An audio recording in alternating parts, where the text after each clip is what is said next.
You know that question we all ponder from time to time? Are we really only tapping into, like, a small sliver of our brain's potential? Mm-hmm. It's a pretty compelling idea, right? Yeah. Fueled by movies and stories hinting at these vast unused mental capacities. The old 10% brain myth. It's certainly a tenacious notion, yeah. Yeah. Very persistent. So for this deep dive, our aim is pretty straightforward. We want to examine the science behind that 10% claim and, maybe more importantly, uncover practical ways you can get the most out of the brain you already have. Exactly. And guiding us through this fascinating topic is a true expert, a cognitive neuroscientist. Welcome. It's a pleasure to be part of this discussion with you. Okay, let's just cut to the chase. This 10% idea, is there any real science backing it up? Are we truly walking around with, 90% of our brains just idling? That's the core of the matter, isn't it? And the scientific consensus is quite clear. The notion that we only use 10% of our brain is, well, it's a widespread and persistent myth. It doesn't have any factual basis. In reality, we use all parts of our brain.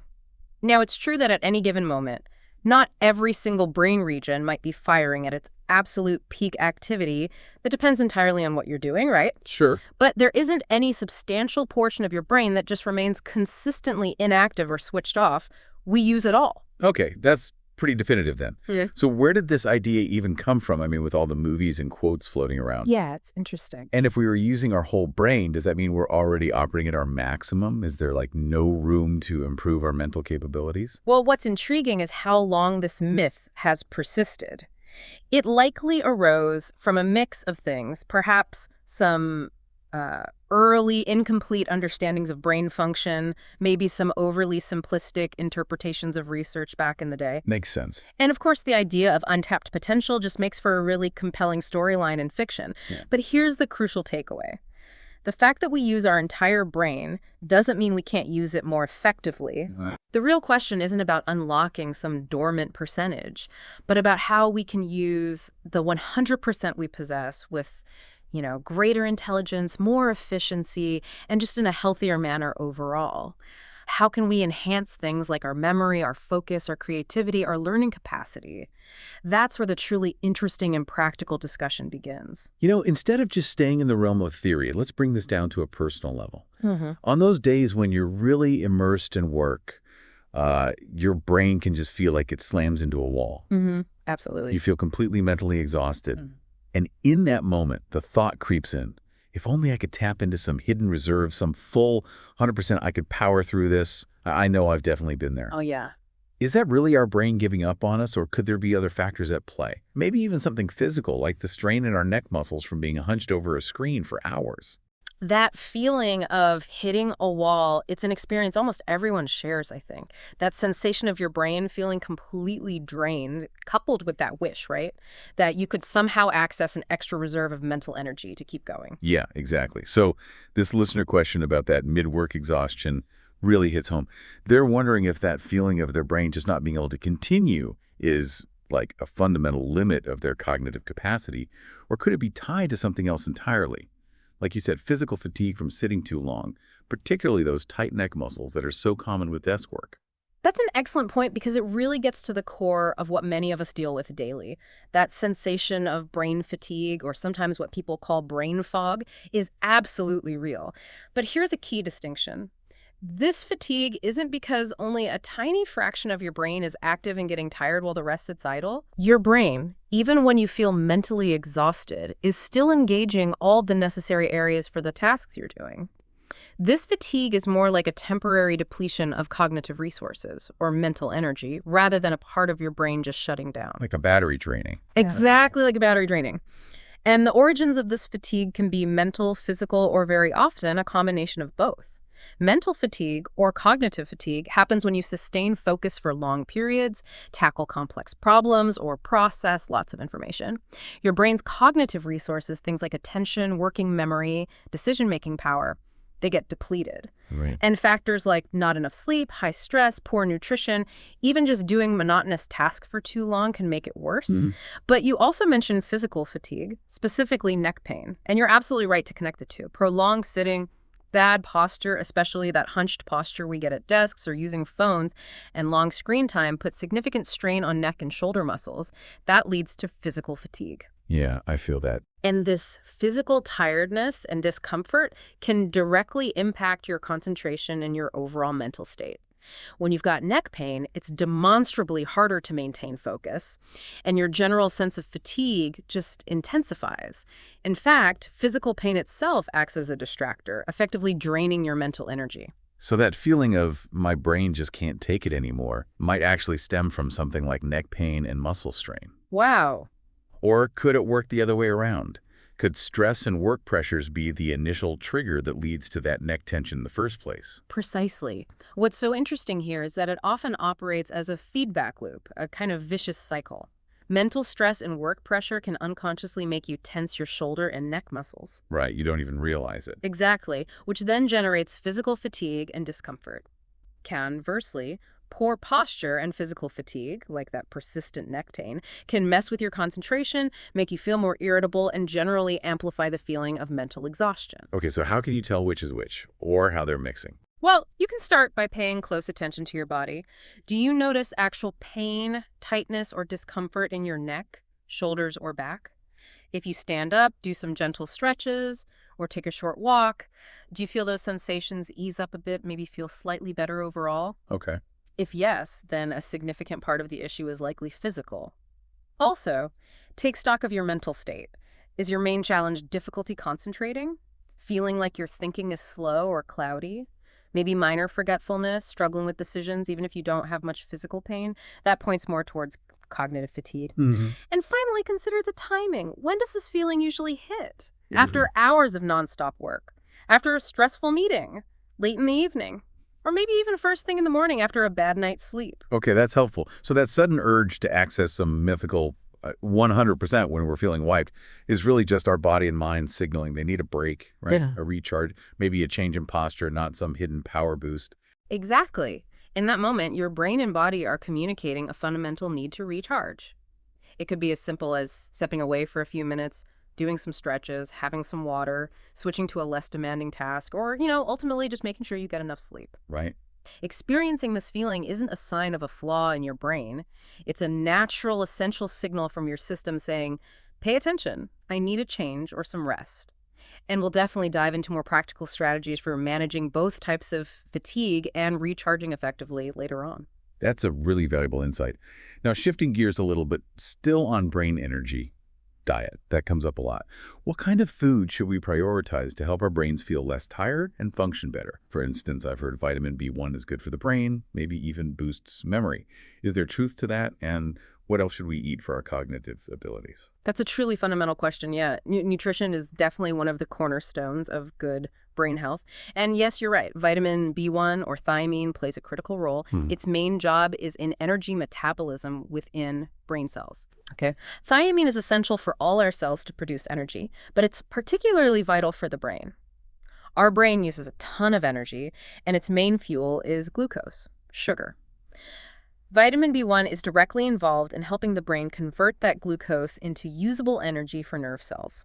So without it, Without enough B1, the brain just can't generate the energy it needs for thinking, concentrating, forming memories, all the essential stuff. And you mentioned memory specifically. Severe B1 deficiency can indeed lead to significant memory and cognitive impairments conditions like Beriberi or Wernicke-Korsakoff syndrome, sometimes seen in chronic alcohol dependence. wow. So getting enough vitamin B1 is absolutely crucial for normal memory function. However, for people who aren't actually deficient, taking extra B1 probably won't give a significant memory boost beyond their normal capacity. The key is preventing deficiency. Right. And where do we get it? Fortunately, good sources are pretty common. Whole grains, especially fortified ones, legumes like lentils and beans, nuts like sunflower seeds, and also meats. Okay, so vitamin B1 is definitely important, but it sounds like it's just one piece of a much bigger puzzle for feeding our brains, right? Precisely. Focusing on just one vitamin is like trying to build a sturdy house using only bricks, while ignoring the cement, the foundation, the whole framework. Good analogy. Our brain is incredibly complex, and it needs a whole range of diverse nutrients to work optimally. A few other key players. First, omega-3 fatty acids, especially DHA. Think of these as essential building blocks in lubricants. They're a major part of nerve cell membranes, vital for cell communication, which underpins learning and memory. Fish oil stuff. Exactly. Fatty fish like salmon, sardines, trout, also walnuts and flax seeds. Second, antioxidants, vitamin C and E, flavonoids in plants. Our brain uses a lot of oxygen, making it vulnerable to oxidative stress, kind of like cellular rusting. Uh, Antioxidants help neutralize this damage. You find them in colorful fruits and veggies, berries, citrus, dark leafy greens like spinach, broccoli, plus dark chocolate, green tea. nice, dark chocolate. Yep.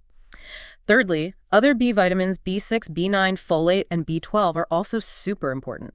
They help with energy production, making neurotransmitters those chemical messengers, and keeping nerves healthy. B12 deficiency, in particular, can cause serious memory and concentration issues. Where are those found? Meat, poultry, fish, eggs, dairy. Leafy greens are great for folate. Fourth, can't forget water. Seems basic, but even mild dehydration can impair concentration, increase fatigue, give you that fuzzy-headed brain fog feeling. Our brain's about 75% water. Wow, didn't realize it was that high. And finally, protein provides the building blocks for those crucial neurotransmitters. Lean meats, poultry, fish, eggs, legumes, dairy are all good sources. Okay, so instead of looking for one miracle supplement or superfood, it's really about a varied, balanced diet. Yeah. Lots of fruits, veggies, whole grains, lean protein, healthy fats. Like you said, the whole toolkit, correct? Absolutely correct. The most sustainable and effective way is a consistently healthy, colorful eating pattern.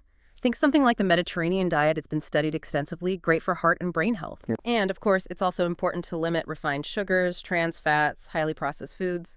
Those can contribute to inflammation and negatively impact brain function long term. That's really practical, valuable advice. Okay. So a healthy diet, another key pillar. Thanks for that breakdown.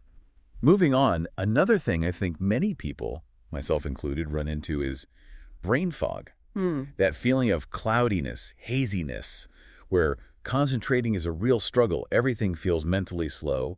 What exactly is this brain fog and what usually causes it? Brain fog is a very apt description, isn't it, for a very real and frustrating experience. While it's not a formal medical diagnosis itself, it's more like a collection of symptoms. These commonly include trouble concentrating, difficulty sustaining focus, like you just can't lock onto a task, a noticeable reduction in mental clarity, thoughts lacking sharpness, feeling mentally fuzzy or confused. Yeah, fuzzy is a good word. Many people also report slowed thinking, feeling like their brain isn't operating as quickly as usual. Memory problems can pop up too, forgetting recent things, everyday details, struggling for words. Oh yeah, the word recall thing. Exactly. And often there's just this pervasive feeling of mental fatigue, feeling exhausted, even without doing heavy cognitive work. Now, what triggers it? Brain fog can have a surprisingly wide range of causes, often a mix of factors, not just one thing. Like what? One of the most common culprits is simply lack of sufficient sleep. Absolutely crucial. Sleep is when the brain does essential cleanup and restoration. Right. Chronic stress is another big one. Prolonged release of cortisol, the stress hormone, negatively impacts brain areas like the hippocampus, key for memory and learning. Makes sense. As we discussed, poor nutrition plays a role. Blood sugar swings from too many sugary refined carbs, vitamin, mineral deficiencies like B12, again, even food sensitivities can contribute. Oh. Dehydration, like we just mentioned. Lack of regular physical activity exercise is vital for blood flow to the brain. Then there can be underlying medical conditions. Hypothyroidism, depression, anxiety disorders, chronic fatigue syndrome, fibromyalgia, even long COVID effects. Wow, quite a list. Certain medications can have side effects that include brain fog. And hormonal changes, like during pregnancy or menopause, can be a factor for some. So essentially, brain fog is often a signal that something in your body, lifestyle, or maybe an underlying health issue is out of balance and needs attention. All right, we've covered so much ground, debunking the myth, understanding fatigue and fog, the role of nutrition. Now for the part everyone wants, practical actions. Listeners want to know what specific, tangible steps can they start taking, maybe tomorrow morning or even right now, to genuinely help their brain function more effectively, sharpen memory, boost focus. Give us some concrete, actionable tips. Absolutely. This is where we move from understanding to empowerment, because the power to make positive changes is largely within our control through consistent effort. It's not about finding one magic bullet, but a collection of small and larger actions accumulated over time that yield remarkable benefit. Okay, let's hear them. First, actively exercise your brain through consistent mental stimulation. Make a conscious effort to learn something new daily. Doesn't have to be huge. Learn a few new words in another language, read an article on a new topic, watch a documentary, try a complex new recipe. Little things count. Exactly. Intentionally incorporate puzzles and brain games. Crosswords, Sudoku, Chess Basics, reputable brain training apps. The goal is to consistently challenge your brain, shake up automatic thinking patterns. Get out of the rut. Precisely. Also, consider taking up a new skill that requires mental engagement. Music, art, coding, intricate crafts. These forge new neural pathways. Second, prioritize moving your body with regular exercise. Aim for at least 150 minutes of moderate aerobic exercise, weekly brisk walking, jogging, swimming, cycling. Break it up. Yeah, 30 minutes, 5 days a week works great. Exercise boosts blood flow, releases beneficial growth factors for the brain. Don't forget strength training 2 weights or body weight. And remember that neck tension. Yeah. Regular stretching, yoga, incredibly helpful for reducing physical tension and improving mental focus. Even just standing up and moving every 30-60 minutes if you sit a lot makes a difference. Good reminder. Third, consistently fuel your brain, properly mindful nutrition, that rainbow diet we talked about. Varied fruits, veggies, whole grains, lean proteins, healthy fats like omega-3s. Drink enough water, and cut back on sugary drinks and heavily processed foods. Water, right. Crucial. Fourth, prioritize recharging your brain with quality sleep. Try for a regular schedule, same bedtime, wake-up time, even on weekends if possible. Optimize your bedroom. Dark, quiet, cool.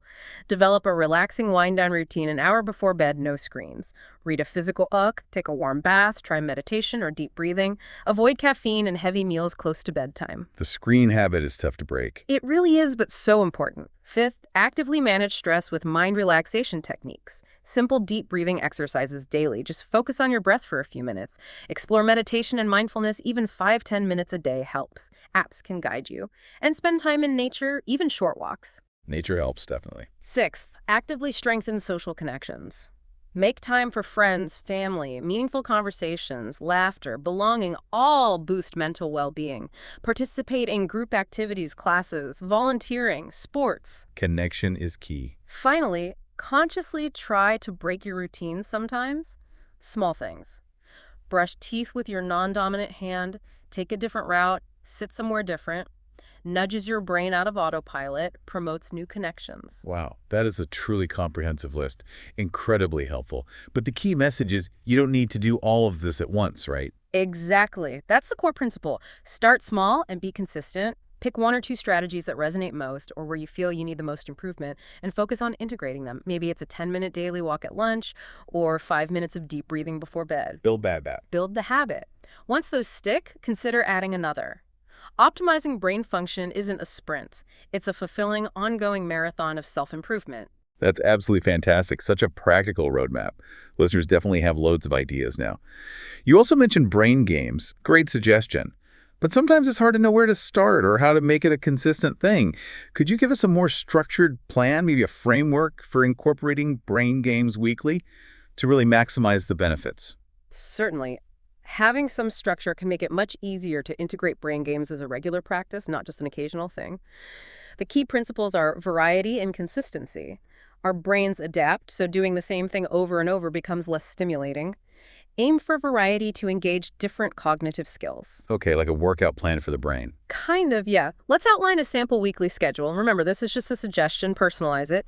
Aim for maybe 15-30 minutes of focused activity most days, say 5 or 6 days a week. Got it. On Saturday, maybe start with logic and reasoning. Sudoku, chess, even online puzzles, logic apps. Why? Strengthens problem solving, strategic thinking, concentration. Okay, Saturday logic. Then Sunday, focus on memory boost. Memory card games, matching pairs, consciously memorizing a shopping list or phone number, memory training apps. Goal, challenge short-term and working memory. Sunday memory. Makes sense. Monday, entering the work week, maybe verbal and language skills, crosswords, word games, anagrams, jumbles. Learn a few new vocabulary words, practice summarizing articles. Benefits, vocabulary, verbal processing, language flexibility. Monday words. Tuesday, focus on visual and spatial processing. Jigsaw puzzles, Kangram puzzles, spot the difference games, maybe even some navigation video games. Helps with spatial visualization, pattern recognition, attention to detail. Thursday visuals. Wednesday, challenge processing speed and attention, quick reaction games, Stroop-style games, the name and the color, not the word, hidden object games, apps training reaction time. Hump day speed. Thursday could be creativity or free choice day. Do something different. Tackle a new puzzle type. Learn part of a song on an instrument. Draw, paint, explore a totally new brain game you enjoy. Goal, new pathways, keep motivation high. Fun day Thursday. Finally, Friday. Consider it active rest or review. Maybe take a break, or do a lighter cognitive activity like reading or a simple puzzle, or briefly review new info vocab from the week. Purpose: consolidation, rest. Friday cool down. I like it. Any key tips for this plan? Yes. First, personalize it, mix activities you like, but ensure variety. Second, appropriate challenge levels, slightly push yourself, gradually increase difficulty, not too frustrating, not too easy. The sweet spot. Exactly.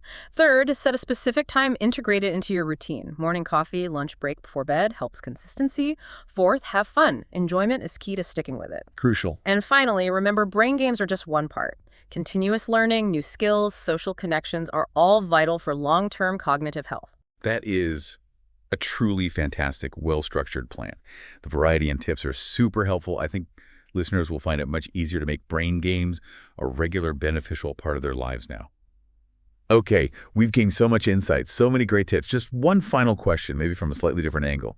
Some people really believe in the power of the mind, positive thinking. Is it actually possible to program or strengthen the brain with positive beliefs so it doesn't feel fatigue or feels it much later? Like, if you just keep telling yourself, I'm not tired, I'm full of energy, can you actually override genuine fatigue? That's a very insightful question, yeah. It gets into that fascinating interplay between our psychology and physiology and the power of belief, the placebo effect, essentially. Right. Let me say, yes, the power of belief and mindset is very real. Our thoughts absolutely influence our emotions, motivation, even perception of physical sensations. A positive attitude, believing in your capabilities, focusing on goals, it can definitely build resilience to challenges, including initial fatigue or boredom. It might raise your threshold for feeling significantly tired, provide mental fortitude to push a bit longer. We see this in pro sports, right? Mental imagery, positive self-talk pushing perceived limits. However, and this is crucial, you cannot disregard fundamental physiology. Oh, there's the catch. Fatigue, mental or physical, is a vital, real biological signal. It means resources are depleting, you need rest and recovery. It's like the low fuel light in your car or low battery on your phone. Can't just wish the tank full. Exactly. You can't magically refill it by saying, I have plenty of fuel. Yeah. You might coast a bit further, squeeze out a bit more battery, but eventually it stops. So there's a big difference between managing your perception of fatigue and eliminating the need for rest. Okay. Positive beliefs can help manage how we perceive fatigue short term. Maybe you persevere a bit longer on a tough task instead of quitting at the first hint of tiredness. But it doesn't negate the physiological requirement for rest. So trying to just push through constantly. Consistently trying to not feel or suppress fatigue solely with positive thinking can actually be counterproductive, even detrimental long term. It increases risk of burnout, mental, occupational, leads to decreased long-term performance. You might do slightly more now, but overall efficiency drops. Makes sense. More errors too. A tired brain is more prone to errors, absolutely. And chronically ignoring rest needs can contribute to physical and mental health problems over time. So what's the better approach? Learn to recognize and interpret those fatigue signals and respond intelligently. Use positive thinking, yes, but use it to motivate yourself to prioritize rest, make healthy nutrition choices, adopt energy management strategies like taking breaks. Use positivity to support healthy habits, not ignore biology. Precisely. A truly strong, optimized brain isn't one that never feels fatigue. It's one that functions efficiently, recovers effectively, is aware of its signals, and responds appropriately. The real power is in that intelligent balance between challenging yourself and prioritizing rest and recovery, not just overriding needs with willpower. That was an incredibly insightful and nuanced explanation. So the mind's power is valuable, but needs wisdom alongside respecting our biology. Thank you so very much for your time today and sharing all this truly valuable information. You're most welcome. It was my sincere pleasure. I genuinely hope this discussion has been informative and helpful for everyone tuning in. Well, that concludes our deep dive into brain power, the myths, and the practical strategies for optimization. It's clear the 10% idea is fiction, but the real excitement is leveraging the full 100% we have more effectively. We've explored fatigue, nutrition, the mind-body connection, brain games, positive thinking. Lots to digest. So as you go about your day, maybe take a moment to consider, what's one single actionable tip from today that you can implement immediately to start your own journey of brain optimization? Yeah, just one small step. Maybe it's scheduling that short walk, trying a brain game tonight, or just committing to an earlier bedtime. Whatever it is, take that initial step. Remember, consistent small actions lead to significant lasting benefits for your most incredible asset, your brain.